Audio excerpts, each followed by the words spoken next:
Hello, hello. So finally, another new video. I know that I have been a little bit inconsistent, but that is changing, I promise. It's just been a very busy January, but I'm starting to see light at the end of the proverbial tunnel, and so here we are. Today, I want to talk about something near and dear to my heart because I'm a writer as well, but also as a book coach and an editor. I see this happen all the time with so many writers, from my clients to colleagues to friends to myself. It's like there's one thing that really, really can derail even the best writer. And that one thing is, frankly, just sitting down to get the manuscript done. I know, you'd think it would be like the easiest part because we have all these ideas in our head, we have all these things that are going on, and yet it's like we know what to do, but then we just don't do it.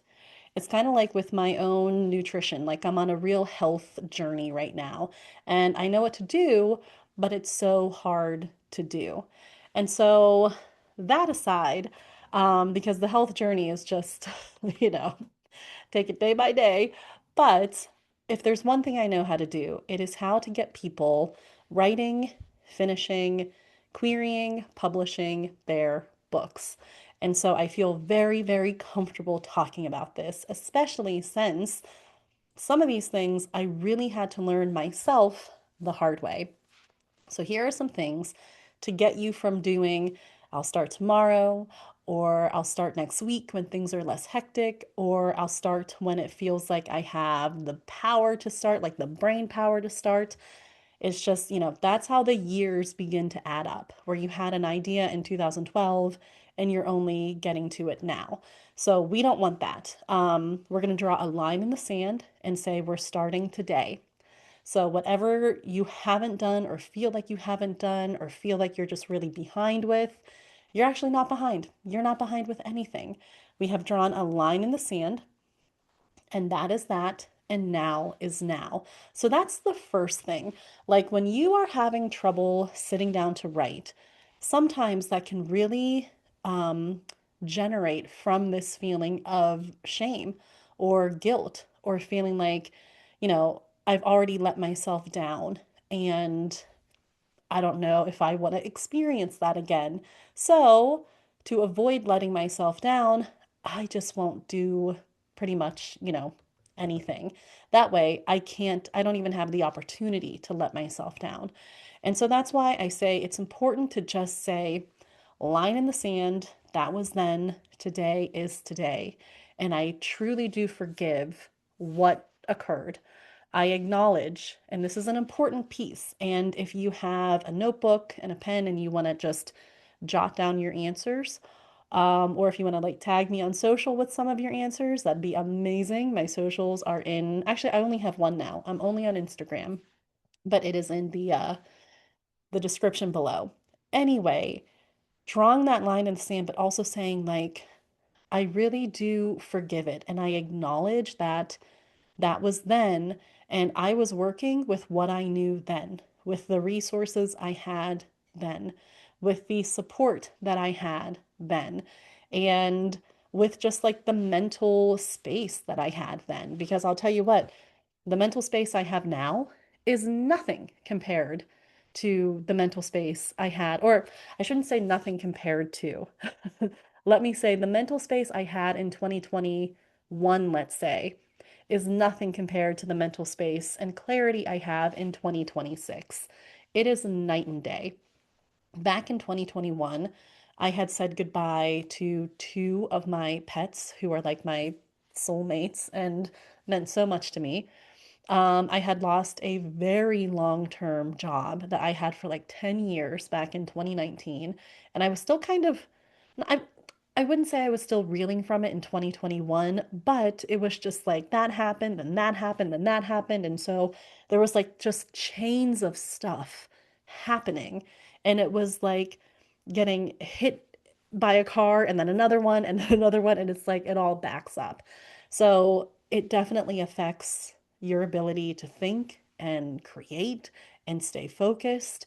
And so you have to kind of think to yourself, like, man, at that time when it felt like I had all these ideas but wasn't writing them, what was going on? Like, were you totally overwhelmed with work? Were you dealing with pet loss too? Were you dealing with health issues? Like, we all have what I call that cognitive gas tank.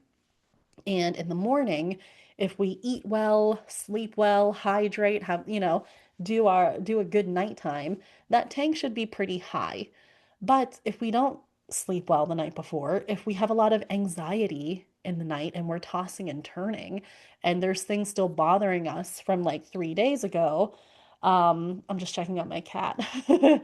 Then that tank is going to be like half full. And then work troubles can take like a quarter of it. And then home stuff and other things can take another little ounce of it. And then you're just running on fumes. And so when you think about that and you think, like, wow, when I really do give myself credit for all of it, everything I've been through, no wonder it was like pulling teeth to write. Because for many of us, writing is, writing is an addition to. It's an addition to our life. It's an addition to our jobs. Like, jobs for many people have to come first. It's the income. It puts food in the fridge. It puts food in the pet bowl. It puts litter in the litter box. Like, those things have to come first. And so for many people, the writing is like, this is the day, and any extra will be devoted to that.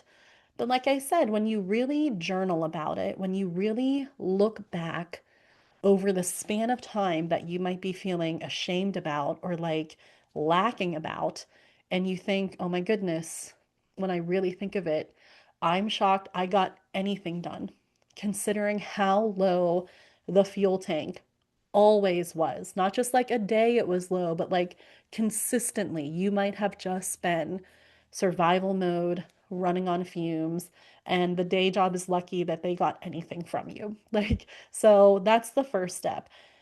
There is a weight, and there is a, think of it like, this is going to be like the most specific thing ever, but it's like the puddle for people who grew up in the 90s. You will know this. In the secret world of Alex Mack, she would go into a puddle and be able to like slip beneath door frames and stuff. So that's kind of what I think of when I think of things like shame and closely tied to that, this feeling of like berating yourself for the thing you didn't do or didn't finish or didn't start. And not only does this take up like cognitive fuel, but it also just spreads across your brain and it takes up space up there where now you don't even have the white space in your head to let ideas come up, to let the creative process sort of stand and stretch its legs.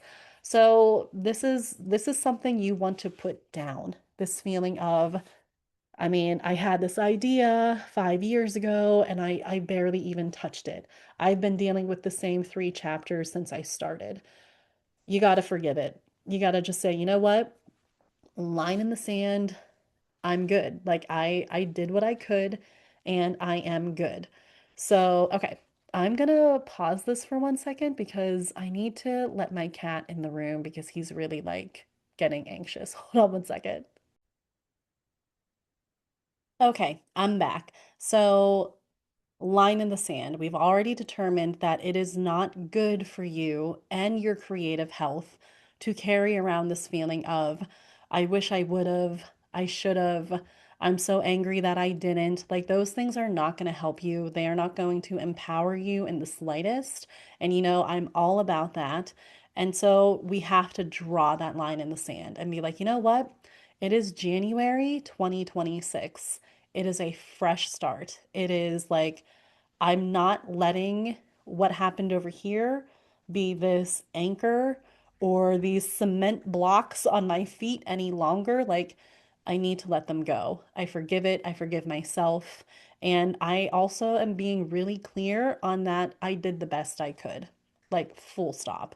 So the next thing is that for many people, they know what they need to do, but it's hard for them to sit down and do it. So This is not a problem of motivation because I feel like it used to be everyone just thought, I just need motivated. I just need motivation. I just need to find something to keep me motivated. And the thing is, and we have like learned this again and again and again, motivation is incredibly fleeting. Now, I actually have a class on motivation. I call it a motivation smoothie. But here's the thing is that like motivation is something that ebbs and flows. It is something that you kind of have to like build some energy towards. And even when you are in like a motivation state, a motivation flow, it needs recharged. Like you kind of always have to keep like charging it up again and again. Whereas what I have, and if you're interested in learning how to do that and getting like boosts of motivation, then definitely check out that class. But there is something else that goes with it. Motivation to me, I think of it again like the Mario Kart game. And I know I use a lot of references in pop culture, but that's just me. If I knew how to edit videos, I would have like what I'm talking about right here, but I don't. So, for people who play Mario Kart, it's Mario in a go-kart and it's a racetrack. But every once in a while, he'll hit these things on the ground that just make him go forward really fast. It's like a little speed booster. And so that's kind of what the motivation smoothie is. That's what motivation is. It's just a little bit of like a poo as you keep going, a little poo. Anyway, so it's not great, though, if you just think, I just need more motivation, because eventually, if you don't have these other things in place, it will feel like you are just dragging yourself off of like across gravel. So, motivation is great. You need those boosts. You need those things that just get you going a little bit quicker. But the other two things, and this is like beyond organization. It's beyond just consistency. Like this will create consistency. Consistency is the end result I have found of these three things. Um, Actually 2.5 things. Motivation is like the point 0.5. It's great to have, but these other things just triumph over it. So if you are looking for consistency or you are looking for just being able to start the project, to start the book or the novella or whatever it is you're writing, it comes down to engagement and clarity. Let me break that down. So, engagement, well, let me start with clarity first. When you are very clear with what you have to do, you have essentially taken this huge mountain of a thing and you have brought it down to very bite-sized pieces because you can see the moving parts. You can see what it's made up of. So, for instance, if you look at a car, you're just thinking, oh my gosh, like it's a car. Where do you even begin? Like, how do you know what to fix if you hear like a funny noise in your car? But then if you start to really understand like just what it's made of, you don't start seeing it as just one huge thing. You see it as many different parts making up a whole. Same with your writing process. There's different parts that make up the writing process. There's different parts, I mean, just not even the writing process, just even your day, just the day to day. There's different parts of it that make up your 24 hours. There's your work part, the commute part, the playing with your dog part, walking them part, family time, hanging with friends. Like there's many different parts to your 24 hours in a day. And so taking that same kind of logic, I guess, is that there's many different parts to writing your story. There's many different parts to getting started or finishing your story. And when you can get really clear on what those parts are, it's not just one huge mountain, but it becomes like tiny little hills instead, tiny little stepping stones. Like we want to get so clear that you are just like, I know that I have to go to my desk, open my computer, like open my laptop, turn it on, open my Word document or whatever it is you use, open the file. Like you can make it that minute. You can go that clear with it. It's not write a story. That feels humongous and like where do you begin? But it is now just outline Act 1. That feels doable. That feels like something, you know what? I feel like I could do that in an afternoon or two. That feels really good. And when you have clarity, it is so much easier to have the second piece, which is engagement. This is not this feeling of like, I need motivated to do something. Because, like I said, motivation is a nice booster. But when you're engaged with something, you want to spend time with it. You're engaged with it. You want to see what it's all about. You think about it. You like can't wait to get home and engage with your story. And so one of the ways I found is really helpful in engagement with a book because let's face it, books are hard to do. It's hard to be sitting at a desk for 8 hours, come home and then sit at a desk again. But when you have engagement, it makes it so like it changes the game. And so I love gamification. Like, I love it. Everything I can gamify, I do. And I don't mean like I have a scoreboard and I'm like, I have like a controller in my hand. I mean, I know that ever since I was young, I like touching things. I was one of those kids growing up that like you couldn't take me into a store without me walking down an aisle and just touching like whatever I saw. I know. I would have been such a pain in the butt to many parents out there, but I love trinkets. I love little things. Like I love just touching things. Know what I mean? And so when I can incorporate that kind of thing into my just like progress, that is fun for me. And then when I can incorporate things like actually seeing progress, like it's not enough for me to have a Notion board and I just click it and a bubble fills in, or I click it and it goes away. Like I'm like, oh my gosh, no, I feel like if it goes away, I didn't even do it. And like a bubble filling in, that's not very fun or exciting.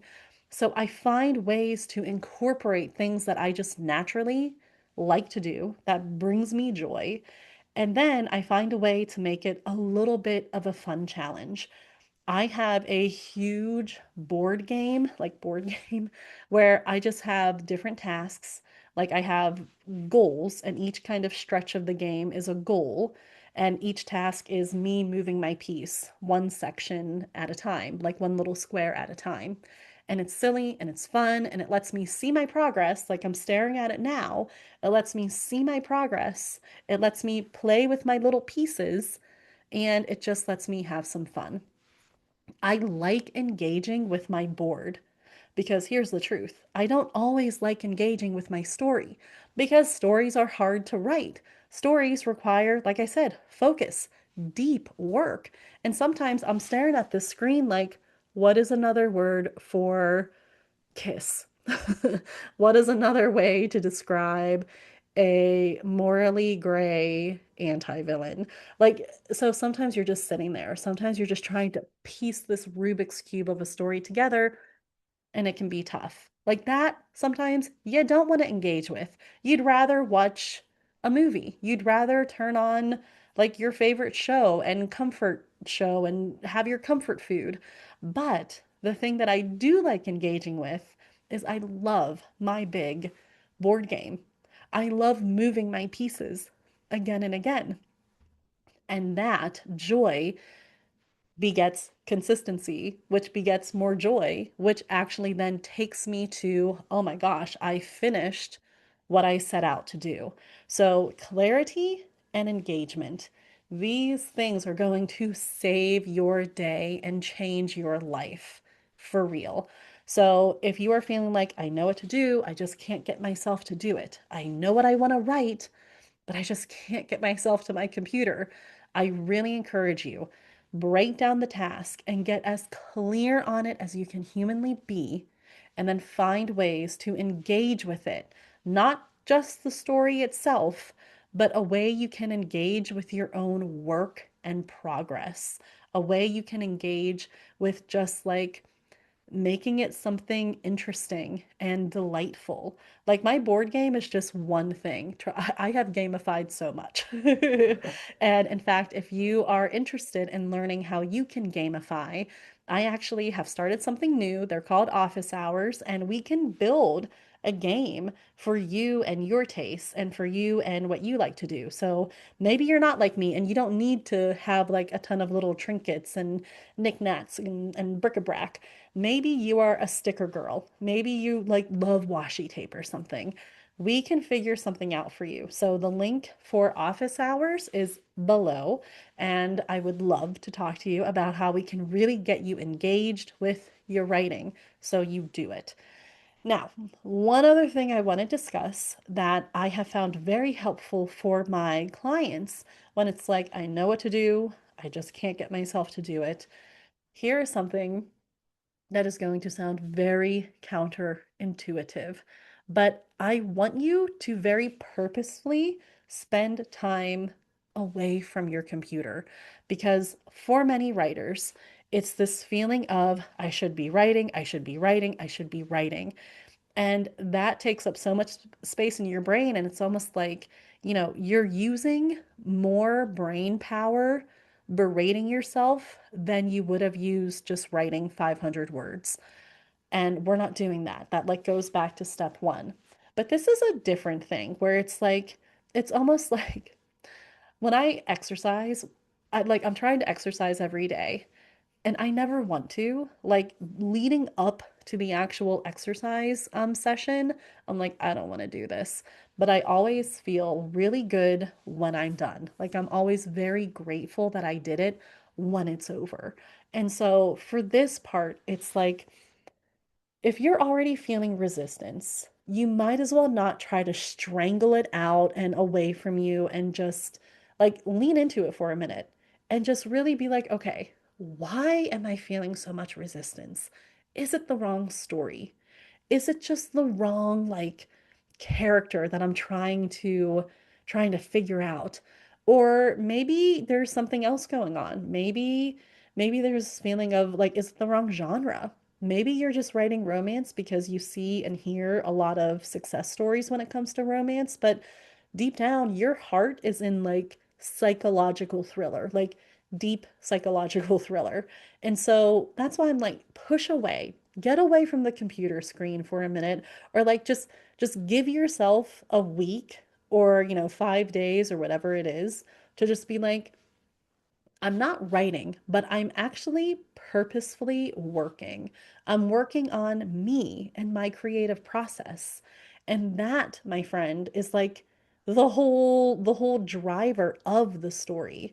I always say there are two things that you have to take care of.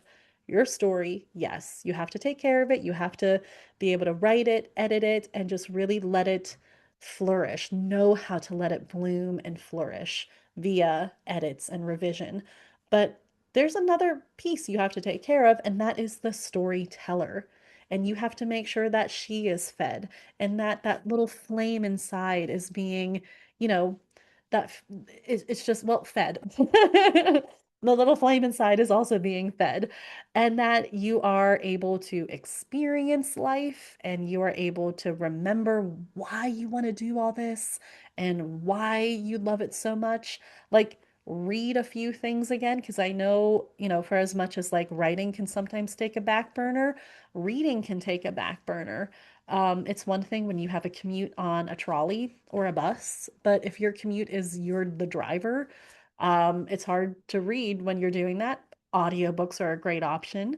But also, if the minute you come home, you have six kids needing your attention, the only thing you might be reading is their bedtime story. Like, I get it, life gets so full.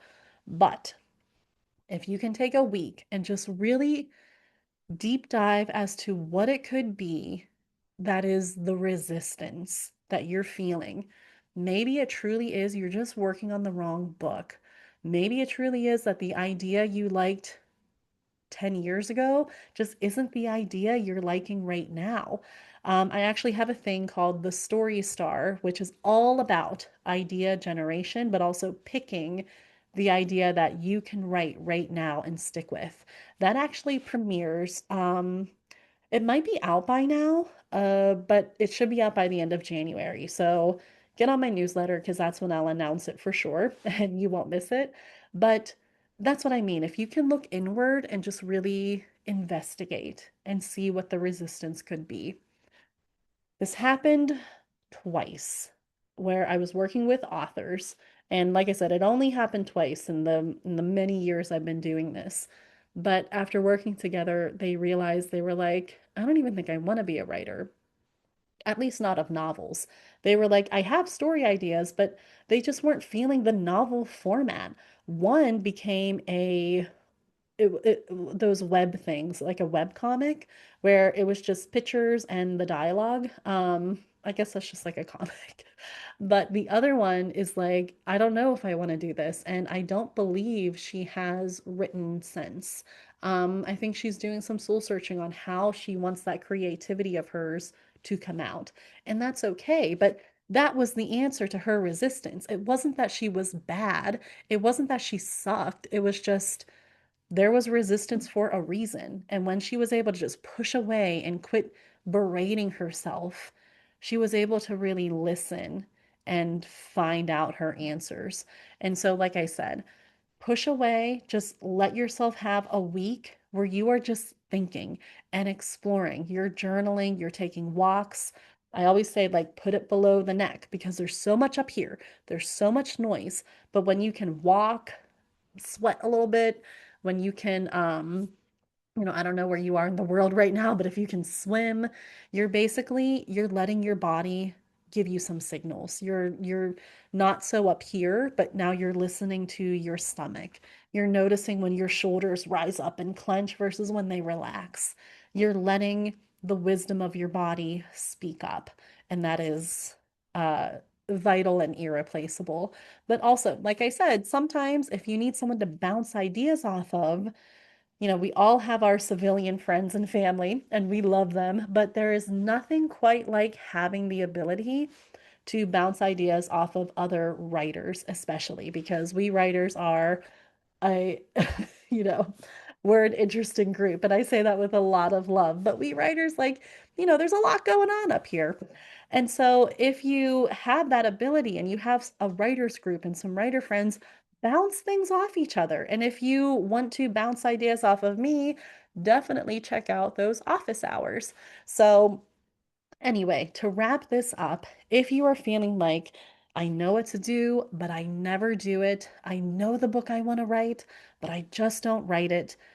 Number one, quit holding on to guilt or shame about it. Draw a line in the sand. That was then, this is now. Number two, get clear and get engaged. Get engaged with your process.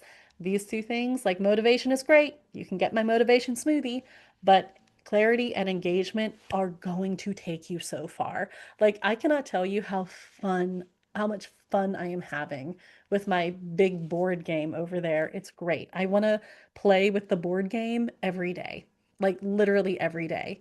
And because of that, it's causing me to get things done every single day. And finally, I want you to push away and get inward with yourself. Ask yourself questions. Take it outside. Get it below the neck and see where your resistance might be coming from. And I'm always here. I have my office hours. They are filling up, to be clear, but I mean, my schedule is still sort of open. So get your buns into an office hours session if you need it. But otherwise, you can do this. You got this. We're starting today. A line is in the sand, and I will be back in the next video and we will talk some more and we'll go over even more stuff. So, all right. Thank you, and I will see you next time.